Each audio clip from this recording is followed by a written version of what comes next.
Pengertian lingkungan dan ekologi manusia. Lingkungan adalah penelaah terhadap sikap dan perilaku manusia dengan tanggung jawab dan kewajibannya dalam mengelola lingkungan hidup. Sedangkan ekologi adalah ilmu yang mempelajari hubungan interaksi yang terjadi di antara organisme-organisme atau kelompok organisme terhadap lingkungannya. Contohnya yaitu yang pertama, ekologi air laut. Ekologi air laut adalah ekosistem yang terdapat di perairan laut yang terdiri dari perairan dalam. Yang kedua yaitu ekologi air tawar. Ekologi air tawar adalah semua badan air di permukaan bumi arah ke darat dan dari garis pasang surut terendah baik berair tawar maupun payau. Yang ketiga yaitu ekologi pertanian. Ekologi pertanian adalah studi proses ekologi yang mengendalikan sistem produksi pertanian.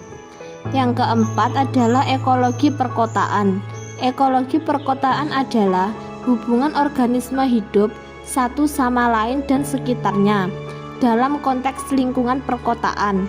Sedangkan ekologi manusia adalah hubungan timbal balik antara manusia dengan lingkungan hidup, yang artinya terdapat keterkaitan manusia dengan komunikasi biologis alam maupun dengan komunikasi sosial masyarakat.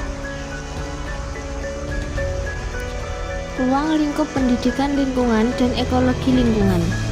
Dalam lingkungan tidak lepas dari dua komponen biotik dan abiotik.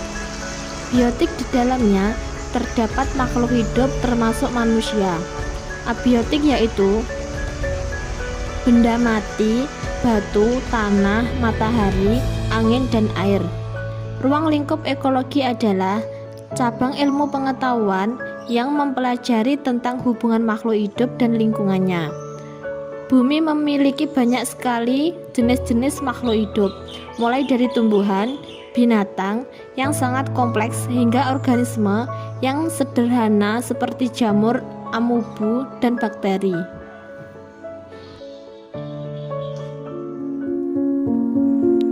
Alam semesta dan kehidupan. Secara umum, pembahasan pandangan Nick Saran dan Sonin tentang alam semesta tidak dapat dipisahkan dengan masalah roh kehidupan. Alam semesta tidak hanya dipahami sebagai objek untuk ditelaah, dipelajari, diselidiki yang terpisah dengan subjek manusia. Kajian tentang alam semesta dilalui dikaitkan dengan maknanya bagi kehidupan manusia. Alam semesta dalam konteks ini sering disebut lingkungan. Pandangan tentang alam semesta ini juga tidak dapat dipisahkan dari ontologi, karena bidang ini yang mendasarinya 700 tahun yang lalu.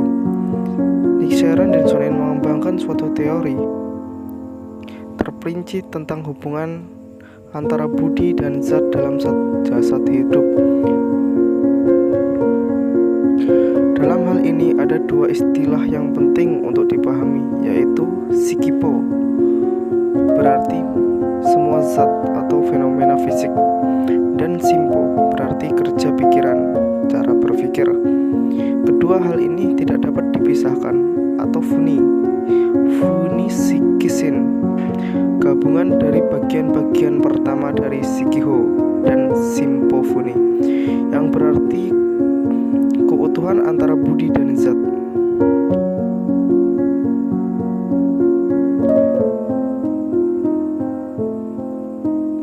Teori ini mencapai perkembangannya yang paling halus berhubungan dengan pengasah bawah jiwa hidup, meresapi segala sesuatu, anasir dengan hukum-hukum yang secara integral menyertainya. Pikiran manusia sepertinya tidak pernah mampu menjelaskan secara mineral tentang fenomena ini. Pertanyaan mendasar berkaitan dengan masalah ini adalah bagaimana alam semesta ini muncul dan kapan alam semesta ini ada. Menurut fisik modern yang berkembang sekarang ini, bahwa alam semesta tidak berawal secara serentak. Alam semesta secara berkesinambungan berubah dari suatu keadaan ke keadaan yang lain, terbentuk dan hancur, suatu proses tanpa awal dan akhir. Dengan sendirinya, jika alam semesta berawal secara serentak, maka akan diperlukan energi awal yang terjadi dari suatu yang tidak ada, dan hal ini jelas bertentangan dari kaidah ilmu pengetahuan.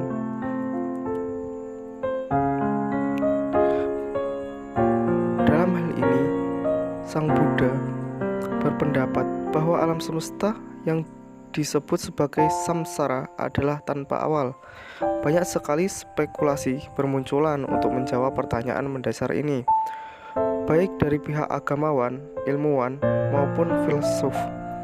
Dari kalangan agama yang berpendapat bahwa alam semesta ini ada dari hasil ciptaan Tuhan yang sebelumnya tidak ada. Sementara ada yang berpendapat alam tercipta dari kekacauan primordial. Sementara dari pihak ilmuwan berpendapat bahwa alam semesta tercipta secara natural dari proses alam yang berusaha dijelaskan dengan akal. Walaupun sampai saat ini belum ada jawaban yang memuaskan. Alam semesta bagi Nichiren dan Shonin tidaklah dapat dilukiskan, bahwa munculnya alam semesta dengan kehidupan seperti sekarang ini muncul dari sesuatu yang benar-benar tanpa kehidupan. Secara implisit terkandung pengertian munculnya alam semesta ini dapat berasal dari kondisi yang benar-benar kosong. Yang kedua juga terkandung pengertian bahwa alam semesta ini tercipta bukanlah secara mekanis alami begitu saja, namun terdapat unsur spiritual atau roh yang menghidupi,